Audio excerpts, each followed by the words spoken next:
దక్షిణ నియోజకవర్గం కూటమి అభ్యర్థి వంశీకృష్ణ శ్రీనివాస్ ఫారయ్యారు. రాష్ట్రాన్ని జగన్ అప్పులపాలు చేసి సర్వనాశనం చేశారని ఆగ్రహం వ్యక్తం చేశారు. విశాఖ దక్షిణ నియోజకవర్గం కూటమి అభ్యర్థిగా వంశీకృష్ణ నామినేషన్ దాఖలు చేశారు. జగన్ ప్రభుత్వాన్ని బంగాళాఖాతంలో కలపడానికి ప్రజలు సిద్ధంగా ఉన్నారని అన్నారు. వైసీపీకి ఎన్నికల్లో 30 సీట్లకు మించి రావు అని అంటున్న వంశీకృష్ణ శ్రీనివాస్తో మా ప్రతినిధి Ramakrishna face to face. Visakha దక్షిణ నియోజకవర్గానికి ఎన్డీఏ కూటమి తరపున వంశీకృష్ణ శ్రీనివాస్ ఈ రోజు నామినేషన్ దాఖలు చేశారు. ఉదయం ఇక్కడ దుర్గాలమ్మ గుడి దగ్గర నుంచి భారీ ర్యాలీ చేసి కూడా నామినేషన్ దాఖలు చేశారు. మరింత సమాచారాన్ని వంశీ గారిని అడుగుతారు. సార్ ఏంటి సార్ ఈ జనసందోహం చూస్తే మీకు ఏమనిపిస్తుంది? నామినేషన్ దాఖలు చేశారు కదా. ముందుగా విశాఖపట్నం సౌత్ ప్రజలకు, తెలుగుదేశం పార్టీ నాయకులకు, జనసేన పార్టీ నాయకులకు, బీజేపీ నాయకులకు అందరికీ కూడా మనస్ఫూర్తిగా ధన్యవాదాలు.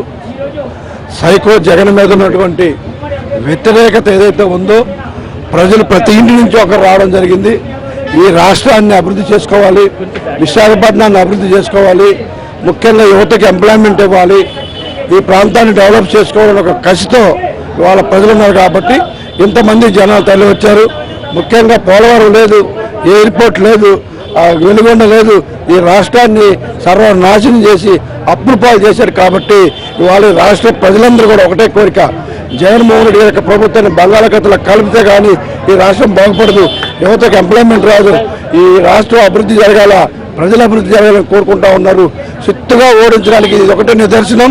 ఎవరు ఎన్ని ఎత్తులేసినా ఏమి చేసినా కూడా 150 సీట్స్ ఇవ్వాలా, ఉమ్మడి అభ్యర్థులందరూ కూడా గెలవడం కూడా కన్ఫర్మ్. సార్ ఇంకోటి, ఇక్కడ అది మళ్ళీ ప్రభుత్వాన్ని ఏర్పాటు చేస్తాను, ఇక్కడ నుంచి ప్రమాణ స్వీకారం చేస్తానని ముఖ్యమంత్రి గారు అంటున్నారు. అంత సీన్ లేదు, ఆయనకు తెలుసు. ఆయనకి 30 సీట్లు వస్తాయనే విషయం ఆయనకి ముందే తెలుసు.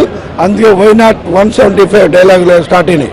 ఆయనకి తెలుసు ఆయన ఎంతవరకు విజయం అందించబోతున్నాడో, ఎంతమంది గెలవబోతున్నారో ఆయనకు ముందే తెలుసు. అంతా కూడా యాక్టింగ్.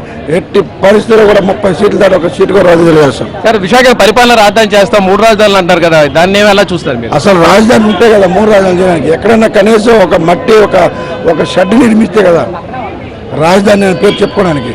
అలా ఎలా ఇండస్ట్రియలిస్టులు కానీ పారిశ్రామికవేత్తలు ఒక్కరు కూడా వాళ్ళు పెట్టుబడి పెట్టకుండా అంతా బెంగళూరు, హైదరాబాద్ వెళ్ళిపోతున్నారు. దానికి కారణం ఏంటంటే రాజధాని లేదు, అభివృద్ధి లేదు, ఎప్పుడైనా తెలియక ఇలాంటి పరిస్థితులు ఉన్నాయి. కాబట్టి రాష్ట్రంలో ఖచ్చితంగా అభివృద్ధి పనులు నడవాలంటే, మళ్ళీ అందరు ఇక్కడ రావాలంటే ప్రభుత్వం మారాలని డిసైడ్ అయిపోయారు. కాబట్టి ఇలాంటి పరిస్థితులు ఇక్కడ ఉన్నాయి. Thank you very much sir. ఇది మొత్తం